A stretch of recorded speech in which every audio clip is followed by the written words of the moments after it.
Hello అండి, welcome to fusion corridor. So ఈరోజు నేను చూపించే రెసిపీ ఏంటంటే మా హస్బెండ్ ఫేవరెట్ డిష్ అయిన దాబా స్టైల్ వెజిటబుల్ పరాటా. అది సింపుల్గా ఎలా చేయాలో చూసేద్దానండి. Let's get started.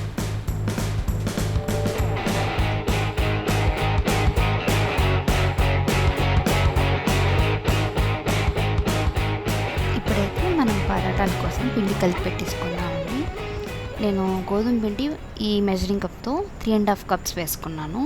10 పరాటాలు వచ్చాయండి నాకు. దాంట్లోనే ఒక 1 స్పూన్ సాల్ట్ వేసుకున్నాను. తర్వాత నేను దీంట్లో ఏం చేస్తానంటే గోరువెచ్చని నీళ్ళతో కలుపుకుంటున్నాను, కొంచెం కొంచెంగా వేసుకుని. మీ దగ్గర కొంచెం గోరువెచ్చటి పాలు ఉంటే అది కూడా యాడ్ చేసుకొని మీరు చపాతీ పిండిలో కలుపుకోవచ్చండి. ఎందుకంటే చాలా సాఫ్ట్గా వస్తాయి చపాతీలు, చాలాసేపు వరకు చాలా సాఫ్ట్గా ఉంటుంది అనమాట. ఈ కన్సిస్టెన్సీలో ముద్ద కలుపుకోండి పిండి. దీనిపైన నా దగ్గర నెయ్యి ఉందండి, ఇంట్లో చేసిన నెయ్యి. సో అది 1/2 స్పూన్ వేసుకున్నాను. అది వేసుకొని మళ్ళీ ఇంకొక 2 మినిట్స్ బాగా మెత్తగా కలుపుకోవాలండి. కలిపేసుకున్న తర్వాత మూత పెట్టేసి ఇప్పుడు మనం పక్కన పెట్టేసుకుందాము. నెక్స్ట్ అయితే మనం ఇప్పుడు స్టఫింగ్కి ఏమేమి కావాలో చూసేసుకుందాము. ఒక పెద్ద ఆనియన్ అండి, దీంట్లో ఒక హాఫే మనం స్టఫింగ్కి అంటే లోపల వెజ్ స్టఫింగ్కి వాడతాం. మిగిలిన హాఫ్ వచ్చేసరికి సైడ్ డిష్ టొమాటో చట్నీ ఉంది కదా, దానికి యూస్ చేస్తాం అనమాట. తర్వాత 3 పచ్చిమిరపకాయలు తీసుకున్నాను. ఒక చిన్న ఇంచు అల్లం మొక్క చాలు. తర్వాత క్యారెట్ అండి, మీడియం సైజ్ క్యారెట్, ఇది తురిమి పెట్టుకోండి. బంగాళదుంపలు అయితే చిన్న సైజు 2 తీసుకున్నాను, ఉడకబెట్టేసుకున్నాను ఆల్రెడీ. మనం తోలు తీసుకొని మ్యాష్ చేసుకోవాలి.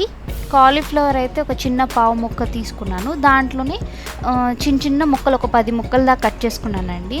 అంటే బాగా క్లీన్ చేసుకొని కొంచెం వేడి నీళ్ళలో సాల్ట్ వేసుకొని కాలీఫ్లవర్ వేసి కొంచెం 2 నిమిషాల నుంచి దించేసానండి, ఎందుకంటే పురుగులు ఏమన్నా పోతాయి. నా దగ్గర కొంచెం పన్నీర్ ఉంటుంది, ఆ పన్నీర్ కూడా నేను తీసుకున్నాను స్టఫింగ్కి. ఇప్పుడైతే మనం అల్లం, పచ్చిమిరపకాయలు, తర్వాత ఒక 1/2 స్పూన్ జీలకర్ర, ఈ 3 వేసి కొంచెం కచ్చాపచ్చాగా కోర్స్గా గ్రైండ్ చేసుకుందాము. ఇది గ్రైండ్ చేసుకున్న తర్వాత మన దగ్గర కాలీఫ్లవర్ ఉంది కదా, ఆ కాలీఫ్లవర్ కూడా వేసేసుకొని కచ్చాపచ్చాగా గ్రైండ్ చేసుకోవాలండి. మరీ మెత్తగా గ్రైండ్ చేసుకోవాల్సిన అవసరం లేదు. ఇంకోటి ఏంటంటే మనం వాటర్ కూడా పోయాల్సిన నెసిటీ లేదండి. చూసారా ఎలా ఉందో, పలుకులు పలుకులుగా ఉండాలి. నెక్స్ట్ ఇప్పుడు మనం అయితే సైడ్ డిష్ అయిన టొమాటో చట్నీ ఉంది కదా, అది ఎలా చేసుకోవాలో చూసేద్దాము. నేను ఒక కడాయి పెట్టుకున్నాను. నా పెద్ద సైజ్ టొమాటోలు 4 తీసుకున్నానండి. ఇది ఏం చేయాలంటే మనం 1కి 2గా కట్ చేసుకోవాలి. కట్ చేసుకొని దీంట్లో ఒక 1 స్పూన్ ఆయిల్ వేసుకొని 2 ముక్క బాగా, అంటే మీ దగ్గర బాగా ఎర్ర టమాటాలు ఉంటే అవి తీసుకుని, పండు టమాటాలు తీసుకుంటే బాగా టేస్ట్గా ఉంటాయి. ఇంట్లో మీకు ఎంతమంది, ఇది ఒక 4 నలుగురికి వస్తుందండి ఈజీగా. మీ ఇంట్లో ఎంతమందిగా దాని తగ్గట్టు మీరు టొమాటోస్ తీసుకోండి. ఒక సగం వేసుకొని కట్ చేసేసుకొని దాంట్లో సాల్ట్ వేసేసి మూత పెట్టేసాం.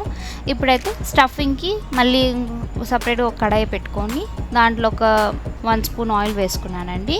ఇది వేడైన తర్వాత ఉల్లిపాయలు, పెద్ద ఉల్లిపాయలు, సగం ఉల్లిపాయలు వేసుకున్నాను.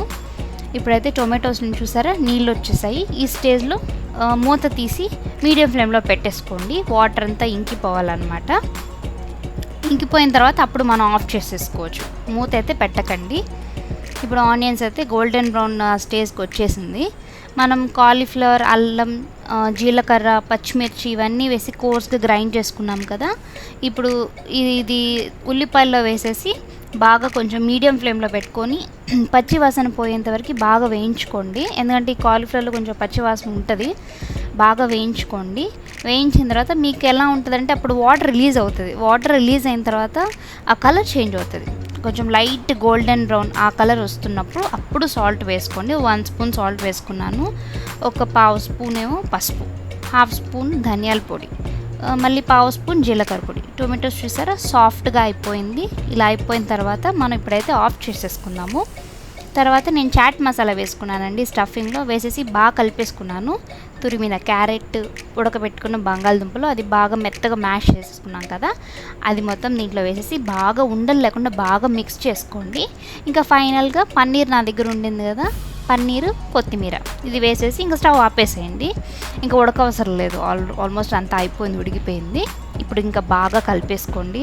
స్టఫింగ్ రెడీ అయిపోయిందండి. మీరు ఈ స్టేజ్లో ఏం చేస్తారంటే సాల్ట్ చెక్ చేసుకోండి ఎలా ఉందో అని. ఇప్పుడు చూసారా టొమాటోస్ ఆరిన తర్వాత మనకి పైన తోలు సపరేట్గా వచ్చేస్తుంది అనమాట. కంప్లీట్ బాగా ఆరిపోవాలండి. ఆరిపోయిన తర్వాతే మనం కోర్స్గా గ్రైండ్ చేసుకోవాలి. ఇప్పుడైతే నేను పరాటాకి సైడ్ డిష్ పచ్చిమిరపకాయలు వేయించుకుంటున్నాను ఆయిల్లో. ఇది కూడా బాగుంటుంది, ట్రై చేయండి. ఒక 1 స్పూన్ ఆయిల్ వేసుకున్నాను.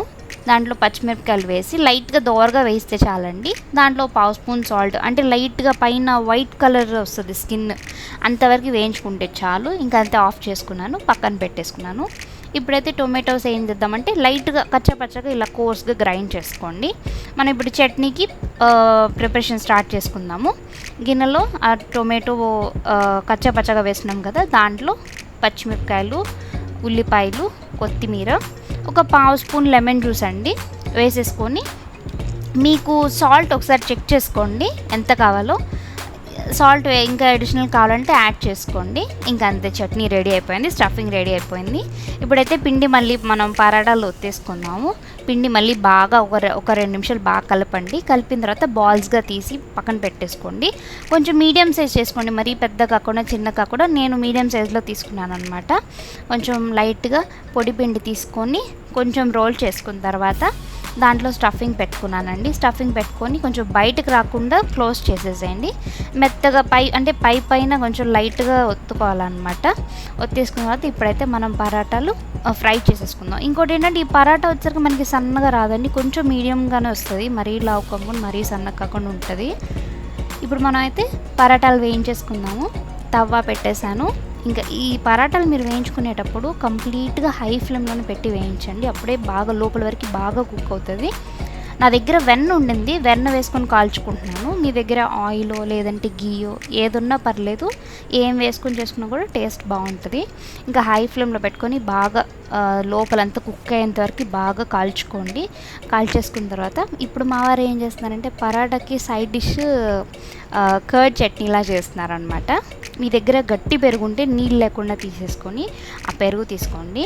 దాంట్లో ఏమో సాల్ట్ వేసుకోండి, జీలకర్ర పొడి, వేయించిన జీలకర్ర పొడి, చాట్ మసాలా, ఇవి వేసుకొని పక్కన పెట్టేసుకోండి. మా డిన్నర్ అయితే ఇప్పుడు రెడీ అయిపోయిందండి. చూసారా, పరాటా, ఆనియన్ చిల్లీస్ పెట్టుకున్నాం, సాలెడ్, తర్వాత టొమాటో చట్నీ, తర్వాత పెరుగు చట్నీ ప్రిపేర్ చేసి పెట్టుకున్నాం కదా, అది కూడా పెట్టేసాం. మా వారికి అయితే టేస్ట్ చూపించేసాం అనమాట. మా వారికి బాగా నచ్చేసింది. యాక్చువల్లీ ఇది మీరు ఈ ప్రాసెస్లో చేసుకొని చూడండి. ఒక మంచి దాబా స్టైల్లో పరాటా తింటే ఎలా ఉంటుందో అలా ఉంటుందండి. అండ్ దీంట్లో ఉన్న ఆప్షన్స్ వచ్చేసరికంటే మీ దగ్గర ఏం వెజిటేబుల్స్ ఉన్నాయో అవి చూస్ చేసుకోండి. ఇదే వేయాలని లేదు, ముల్లంగి ఉంటే ముల్లంగితో చేసుకోవచ్చు, లేదంటే ఉట్టి ఆనియన్స్తో అయినా చేసుకోవచ్చు అనమాట. చాలా బాగా వచ్చిందండి. మీరు ట్రై చేసి ఎలా వచ్చిందో నాకు చెప్పండి. బాయ్ అండి, టేక్ కేర్.